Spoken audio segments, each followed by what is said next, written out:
हरे कृष्णा। ओम नमो भगवते वासुदेवाय।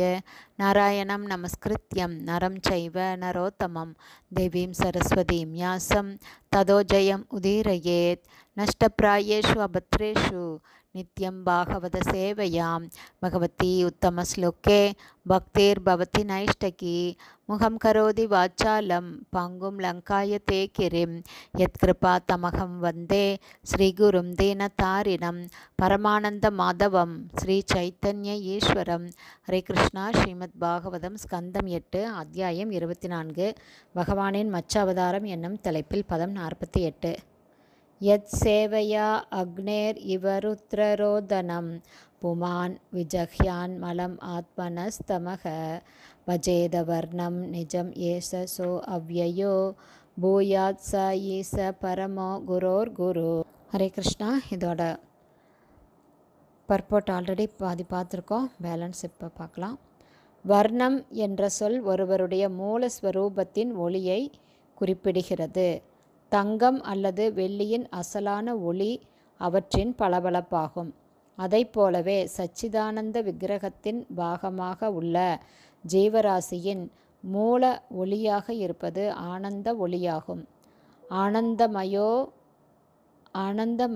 அம்யாசாத், ஆனந்தமயமாக வாழும் உரிமை எல்லா ஜீவராசிகளுக்கும் உள்ளது. ஏனென்றால் அவர்கள் சச்சிதானந்த விக்கிரகமான கிருஷ்ணரின் பாகங்கள் என்பதே இதற்கு காரணமாகும். ஜட இயற்கை குணங்களின் களங்கத்தால் ஜீவராசி ஏன் பெருந்துன்பத்தில் புகுத்தப்பட வேண்டும்? ஜீவராசி தூய்மையடைந்து அவனுடைய சுயஸ்வரூபத்தை, அவனுடைய மூல வடிவத்தை திரும்பி பெற வேண்டும். அது பக்தி தொண்டால் மட்டுமே அவனால் செய்ய முடியும். ஆகவே குரோர் குரு அல்லது மற்றெல்லா ஆன்மீக குருமார்களுக்கும் குரு என்று இங்கு விவரிக்கப்படுபவரான பரமபுருஷ பகவான் ஸ்ரீ கிருஷ்ணரின் உபதேசங்களை ஒருவர் ஏற்றுக்கொள்ள வேண்டும்.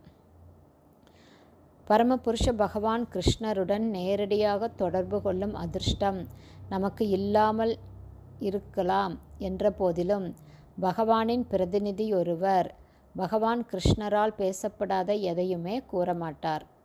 ஆகவே குருவை பற்றிய ஒரு விளக்கத்தை ஸ்ரீ சைத்தன்ய மகாபிரபு தந்துள்ளார். யாரே தேக்கே தாரே கஹ கிருஷ்ண உபதேச. பகவான் கிருஷ்ணரால் பேசப்பட்ட கொள்கைகளுக்கு முற்றிலும் ஏற்புடையவாறு தனது சீடர்களுக்கு உபதேசிப்பவரே உண்மையான குரு ஆவார். கிருஷ்ணரை குருவாக ஏற்றவரே உண்மையான குருவாவார். இதுவே குரு பரம்பரையின் முறையாகும். ஸ்ரீமத் பகவத்கீதையிலும் ஸ்ரீமத் பாகவதத்திலும் பேசப்பட்டுள்ள அனைத்தும் கிருஷ்ணரோடு சம்பந்தப்பட்டவையாகும். இவற்றை பேசியவர் வியாசதேவர் என்பதால் அவரே மூல குருவாவார். எனவேதான் குரு பூஜையானது வியாச பூஜை எனப்படுகிறது. ஆராய்ச்சியின் முடிவு என்னவெனில் ஆதி குரு கிருஷ்ணராவார். அவரது சீடர் நாரதர், நாரதரின் சீடர் வியாசர். இவ்வாறாக படிப்படியாக நாம் குரு சீட பரம்பரையுடன் தொடர்பு கொள்கிறோம். முழு முதற் கடவுளான கிருஷ்ணர் அல்லது அவரது அவதாரம் எதை விரும்புகிறார் என்பதை அறியாத ஒருவன் குருவாக முடியாது. பரமபுருஷ பகவான் ஸ்ரீ கிருஷ்ணரின் குறிக்கோள்தான் குருவின் குறிக்கோளாகும். அது உலகம் முழுவதிலும் கிருஷ்ண உணர்வை பரப்புவதாகும். ஹரே கிருஷ்ணா. ஸ்ரீமத் பாகவதம் ஸ்கந்தம் 8 அத்தியாயம் 24 பகவானின் மச்ச அவதாரம் என்னும் தலைப்பில் பதம் 48 ஸ்ரீல பக்திவேதாந்த சுவாமி பிரபுபாதாவின் விளக்க உரை இத்துடன் நிறைவடைந்தது. ஹரே கிருஷ்ணா. குருதேவுக்கு ஜெய். பிரபுபாதுக்கு ஜெய்.